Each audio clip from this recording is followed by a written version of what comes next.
پھر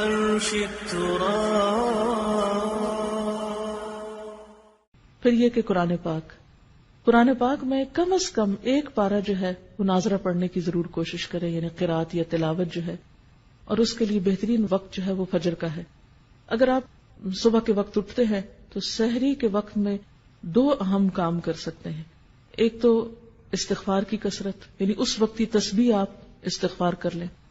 آپ اگر اس وقت مزید نفل پڑھنے کا وقت نہیں ہے، سحری لگا رہے ہیں، کام کر رہے ہیں، گھر والوں کو جگا رہے ہیں اور کچھ نہ کچھ کام آپ کی ذمہ ہے، تو چلتے پھرتے استغفار کو لازم کر لیں، کیونکہ تیسرے پارے میں آپ نے پڑھا تھا سحری کے وقت وہ استغفار کرتے ہیں، تو اس وقت آپ کثرت سے استغفار کریں۔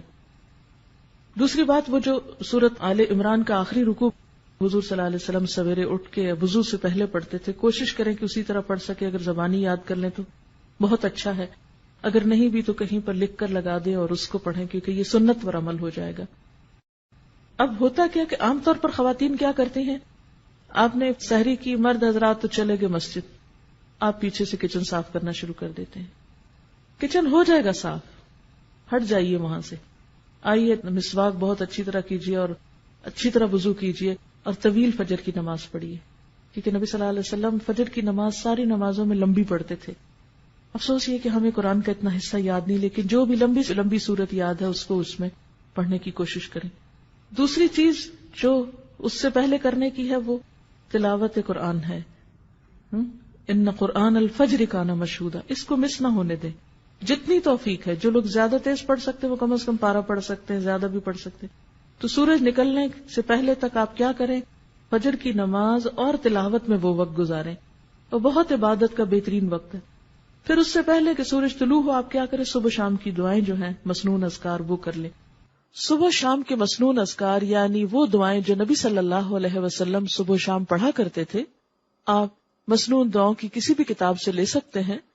اس سلسلے میں ایک کتاب وَإِيَّاكَ نَسْتَعِينُ کے نام سے الہدا سے شائع کی گئی ہے۔ اس میں ان دعاؤں کی سند، فضیلت، پڑھنے کا طریقہ اور اردو اور انگریزی ترجمہ بھی موجود ہے۔ تو اگر زبانی نہیں آ تو آپ دیکھ کر پڑھ لیں۔ پھر کیا ہے کہ سورج نکل آیا، اگر اس وقت آپ تھوڑا سا اور انتظار کر لیں یہ ذکر اذکار کر کے، تو 2 نفل جو ہیں وہ پڑھ کے پھر آپ اٹھے۔ لیکن اگر بیچ میں آپ کو بچوں کو اسکول بھیجنا ہے یا کوئی اور کام کرنا ہے تو آپ وہ کام کر سکتے ہیں، کر کے آ کے 2 نفل ضرور پڑھ لیں، کیونکہ وہ جو 2 نفل ہیں وہ دن بھر کے لیے کافی ہیں، آپ کو اللہ تعالیٰ بہت سے آپ کے کام اپنے ذمے لے لے گا۔ اس کے بعد پھر تھوڑی سی ہلکی سی دعا کر کے پھر آپ کچن میں چلے جائیں۔ اب آپ دیکھیں گے، اب آپ جو کچن میں جائیں گے برکت بھی ہوگی، راحت ہوگی، دل کی عجیب خوشی ہوگی۔ لیکن جب ہم دنیا کے کاموں کو ترجیح دیتے ہیں اور عبادات کو پس پش ڈالتے ہیں، پہلے وہ پکانے کھانے میں لگے رہے، پھر سنبھالنے میں لگے رہے، پھر جب نماز کو وہ سورج نکلنے والا ہو گیا جلدی جلدی نماز پڑھی، اس نماز میں کوئی لذت نہیں۔ پھر اتنے میں بچے جاگ گئے، کوئی اور کام ہو گیا، پھر ان میں لگ گئے، پھر قرآن پڑھنا رہ گیا۔ کیونکہ مجھے معلوم ہے کہ اس وقت اپنے آپ کو کاموں میں سے، کیونکہ انسان کہتا ہے یہ تھوڑا سا جلدی سے سمیٹ لو بس پھر میں فارغ ادھر سے ہو جائیں گے، چھوڑیے اس کو، پہلے ادھر سے فارغ ہوئیے۔ پھر اس کے بعد آپ اپنا آرام سے جو بھی کچن وچن سنبھالنا ہے، جو کرنا ہے، پھر اس کے بعد آپ یہاں آنے کی تیاری کر سکتے ہیں۔ اور اگر آپ کے پاس کچھ اور وقت بیچ میں ہے، ہر ایک کی چونکہ مصروفیات فرق ہیں، اس لیے میں تھوڑا سی یہ ٹپس دے رہی ہوں آپ کو۔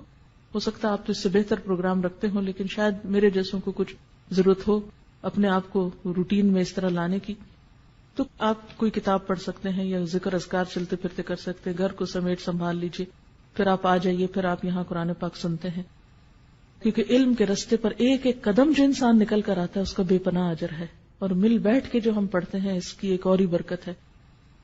اور پھر اس کے بعد آپ یہاں اگر کوشش کریں ظہر کی نماز پڑھ کر جائیں، اگر یہاں نہیں تو گھر جا کر فوراً ہی پھر آپ ظہر کی نماز پڑھیں، اور پھر اس کے بعد یہ ہے کہ اگر آرام کرنا ہے کچھ دیر آرام کر لے تاکہ پھر شام کی عبادت جو ہے رات کی اچھی ہو۔ تو پھر اس کے بعد ہر ایک اپنے اپنے روٹین کا کام کر سکتا ہے۔ پھر خاص طور پر افطار کے قریب جو ہے وہ تھوڑا سا اپنے آپ کو روحانیت کی طرف پھر لائیں، افطاری لگا لیں، کر لیں جو بھی کرنا ہے، 5 منٹ دیں، 3 منٹ دیں، 2 منٹ دیں، 10 منٹ دیں، حسب توفیق جو کسی کو اویلیبل ہے۔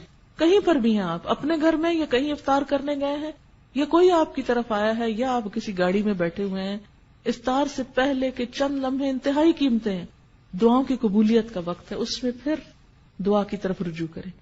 اور جو دعاؤں کی کتاب جیسے قرآنی اور مسنون اذکار کی کتاب اگر آپ کے پاس ہو تو اس میں سے اگر آپ ساری پڑھ لیں تو پڑھ لیں، ساری نہیں پڑھ سکتے تو 5-7 پڑھ لیں، پھر اگلے دن اگلی 5-7، جتنا جس کو توفیق ہے. ہر ایک کے حالات ایک جیسے نہیں, کچھ کے بچے بہت چھوٹے ہوتے ہیں, کچھ لوگ ہر چیز سے فارغ ہوتے ہیں.